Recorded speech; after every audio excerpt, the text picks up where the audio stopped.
उन्हाळा सुरू झाला की सुरुवात होते वाळवणाच्या पदार्थाची। तर आज आपण बनवलेले आहेत उडदाचे पापड। पापड बनवण्यासाठी आज आपण रेडी मसालाच वापरलेला आहे। तर त्यासाठी आपण रेडी मसाल्याच्या पाकिटावरती जेवढं प्रमाण दिलंय त्या प्रमाणामध्ये पाणी गरम करायला ठेवलेलं आहे। पाण्याला चांगली उकळी आली की त्यामध्ये संपूर्ण पाकिट टाकून आपल्याला छान असं हे एकजीव करून घ्यायचं आहे।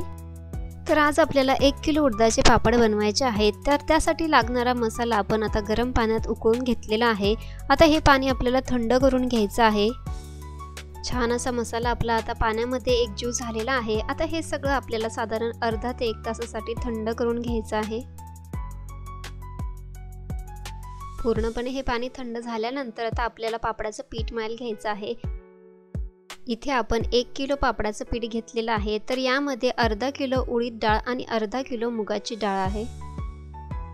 जर तुम्हाला आवडत असेल तर तुम्ही यामध्ये थोडीशी मटकीची डाळ सुद्धा वापरू शकता। आता थोडं थोडं पाणी टाकून छान असं घट्ट आपल्याला पापडाचं पीठ मळायचं आहे। पापडाचं पीठ मळून झाल्यानंतर किमान 2 ते 4 तासांसाठी आपल्याला ते भिजवायचं असतं।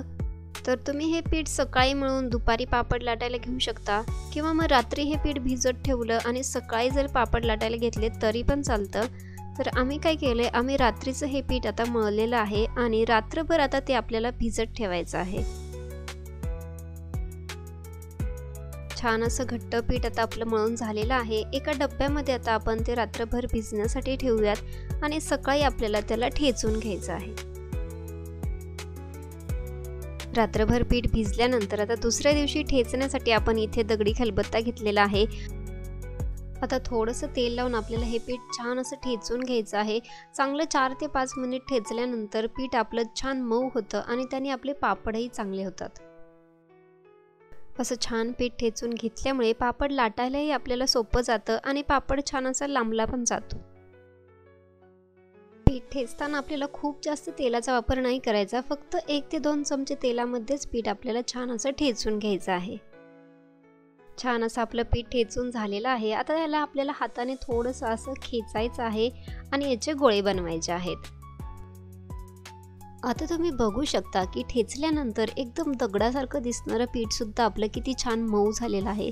तर असंच जोपर्यंत पीठ आपलं मऊ होत नाही तोपर्यंत आपल्याला त्याच्यावरती मेहनत घ्यायची आहे। आता गोळे करण्यासाठी आपण सुरीने आपलं पीठ कापून घेणार आहोत। तर ज्या साईजचे तुम्हाला पापड बनवायचे आहेत त्या आकाराचे तुम्ही इथे गोळे कापून घेऊ शकता। तर साधारण एका छोट्या पेढ्यासारखे आपण इथे गोळे बनवलेले आहेत आणि त्याला थोडंसं तेल लावून आता आपण डब्यामध्ये एका ठेवणार आहोत। आता फायनली आपण सुरुवात करूयात पापड लाटायला। त्यासाठी एक छोटासा गोळा घेऊन आपल्याला थोडासा तो पसरून घ्यायचा आहे आणि नंतर त्याला कोरडं पीठ लावून आपल्याला लाटायचं आहे। आता थोडासा असा गोळा पसरवल्यानंतरच आपण त्याला पीठ लावलेलं आहे, त्यामुळे जास्त पीठ आपल्या पापडाला लागत नाही। तर खूप जास्त पीठ लावलं तर आपले पापड लाल होतात, त्यामुळे कमीत कमी पिठाचा वापर करूनच आपल्याला पापड लाटायचे आहेत। आता तुम्हाला जसे पापड आवडतात तसे तुम्ही इथे लाटू शकतात। म्हणजे काहींना जाड आवडतात तर काहींना खूप पातळ पापड आवडतात। तर मी इथे छान असा पातळ पापड लाटलेला आहे। पीठ आपलं छान ठेचून घेतल्यामुळे खूप छान असे पटकन पापड आपले लाटले जात आहेत। आता हवा तेवढा पापड लांबवल्यानंतर आपल्याला याला सुकत ठेवायचं आहे। तर पंख्याखालीच आपण आज पापड सुकवणार आहोत। पापड सुकवण्यासाठी एक बेडशीट मी इथे घेतला आहे आणि त्यावरती पापड सुकत टाकले आहेत। तर साधारण अर्धा तास पापड असे सुकवल्यानंतर आपल्याला त्यांना पलटी करून घ्यायचं आहे। तर फॅन खूप जास्त फास्ट पण आपल्याला ठेवायचा नाहीये, नाहीतर मग पापड खूप पटकन वाकडे होतात। तर आता अर्ध्या तासानंतर आपल्याला हे पापड पलटी करून घ्यायचे आहेत। सगळे पापड असे पलटी करून घेतले की आपल्याला त्यांना थोड्या वेळासाठी पंख्याखाली ठेवायचं आहे। साधारण 5 ते 10 मिनिटांमध्येच पापड आपले वळू लागतात, त्यामुळे काय करायचं, पापड असे पलटी केले की 10 मिनिटांनंतर त्यांना पुन्हा आपल्याला गोळा करायचा आहे। थोडे थोडे असे पापड वाकडे होऊ लागले की एकावर एक असे आपल्याला ते गोळा करून ठेवायचे आहेत। अशा प्रकारे ओलसरच आपल्याला पापड हे गोळा करून ठेवायचे आहेत। तर असं केलं की काय होतं, आपले पापड जास्त वाकडे तिकडे होत नाहीत आणि त्यांचा जास्त चुरा पण होत नाही। आता गोळा केलेले पापड आपल्याला उन्हामध्ये टाकायचे आहेत. तर कोवळ्या उन्हामध्ये तुम्ही सकाळी टाकू शकता किंवा संध्याकाळच्या उन्हामध्ये सुद्धा तुम्ही हे टाकू शकता. फक्त अर्धा तास असं ऊन दाखवलं की 1-2 वर्ष आपले पापड खराब होत नाहीत.